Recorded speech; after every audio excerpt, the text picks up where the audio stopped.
എന്നും ഇങ്ങനെയായിരുന്നു. ഒരു ബന്ധവും കാണിക്കാതെ പെട്ടെന്നൊരു സുപ്രഭാതത്തെ എല്ലാം ഇട്ടേച്ചൊരു പോക്കങ്ങ് പോവും. 3 പെൺകുട്ടികൾ വളർന്ന് വലുതായി എങ്ങനെ ഓരോ സ്ഥലങ്ങളിൽ എത്തിപ്പെട്ടെന്ന് ഇന്ന് വരെ അറിഞ്ഞിട്ടില്ല. ഒറ്റയ്ക്ക് തുഴഞ്ഞു വരുന്ന വഞ്ചിയിൽ ഇടയ്ക്ക് കയറുന്നൊരു യാത്രക്കാരൻ. അതിനപ്പുറത്തേക്ക് ഒരു സഹായവും ചെയ്തിട്ടുമില്ല, ഞാനൊട്ട് പ്രതീക്ഷിച്ചിട്ടുമില്ല. പഴയ പോലെ അല്ലല്ലോ ഇപ്പം, പ്രായമായില്ലേ. ഇനിയെങ്കിലും വീടും വീട്ടുകാരെ നോക്കി അടങ്ങി ഒതുങ്ങി ജീവിച്ചാൽ എന്താ? ഉണ്ടാക്കാവുന്ന കുഴപ്പങ്ങൾ മുഴുവൻ ഉണ്ടാക്കി വെച്ചിട്ട് ഈ നടപ്പെന്ന് ഓർക്കണം. തീ തിന്നാൻ ഞാനുണ്ടല്ലോ. വരിക പോവുക, എന്തെങ്കിലും ഉണ്ടെങ്കിൽ കഴിക്കുക. അതിനപ്പുറത്തേക്കൊരു ചിന്ത അപ്പോഴും ഇല്ല, ഇപ്പോഴും ഇല്ല.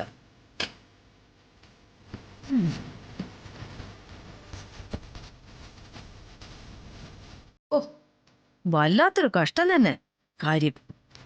തീർന്നോ നിന്റെ പ്രസംഗം? അല്ലെങ്കിൽ തന്നെ ഇതൊക്കെ ആരോട് പറയാനാ? ഞാൻ വെറുതെ വായിട്ടലച്ച് എന്റെ വായിലെ വെള്ളം വറ്റിക്കാന്നുള്ളതല്ല ഒരു പ്രയോജനം ഉള്ളതായിട്ട് എനിക്ക് തോന്നുന്നില്ല. കുറച്ചുകൂടി ചോറ് വേണം.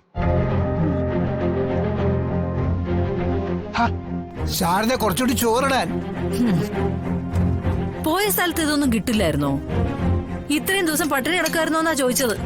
എവിടെയൊക്കെ പോയാലും നീ ഉണ്ടാക്കുന്ന ഭക്ഷണത്തിന്റെ രുചി കാശ് കൊടുത്താൽ കിട്ടില്ല. നീ ആ പുളിശ്ശേരി കുറച്ചും കൊണ്ട് ഒഴിച്ചേ. എന്നിട്ട് എവിടെ ചുറ്റിത്തിരിഞ്ഞ് നടക്കായിരുന്നു ഇത്രയും ദിവസം? നിന്റെ ചോദ്യം കേട്ടാത്തൊന്നും നീ അറിയാത്ത വേറെ ഏതോ ഭാര്യയും കുട്ടിയുണ്ടെന്ന്. ഓ, അങ്ങനെ ചിന്തിക്കുന്നതിൽ അത്ഭുതപ്പെടേണ്ട കാര്യമൊന്നും ഇല്ലല്ലോ. വന്ന വഴികളിലെ കല്ലും മുള്ളും തിരയാൻ പിന്നെയും പോകാൻ പാടില്ലെന്നൊന്നും ഇല്ലല്ലോ. അല്ല, ഞാനിപ്പോ കേറി വന്ന കുറ്റായോ? ഒരു കുറ്റവും ഇല്ല. നാട് മുഴുവൻ നടന്നു തളരുമ്പോ കേറി വന്ന് വിശ്രമിക്കാനുള്ള വെറും ഒരു സത്രമായിട്ട് ഇനി ഈ വീടിനെ മാറ്റരുത്. ഇത്രയും പ്രായമായില്ലേ, ഇനിയെങ്കിലും ഈ സഞ്ചാര പരിപാടിയൊക്കെ നിർത്തി വീടിനുള്ളിൽ ചടഞ്ഞുകൂടിയാൽ എന്താ? ഏത് രീതിയിലുള്ള ഓട്ടത്തിനൊരു വിശ്രമം വേണ്ടേ? അങ്ങനെ ജീവിച്ചു മരിച്ചിട്ട് എന്താ ശാരദ കാര്യം? ഓ, ഞാൻ നടന്ന വഴികൾ ശുദ്ധമാണെന്നല്ല ഞാൻ പറഞ്ഞത്.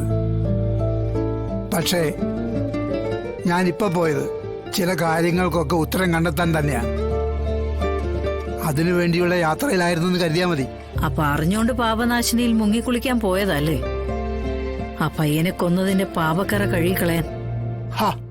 അതിന് അവനെ കൊന്നത് ഞാനല്ലല്ലോ, നീയല്ലേ?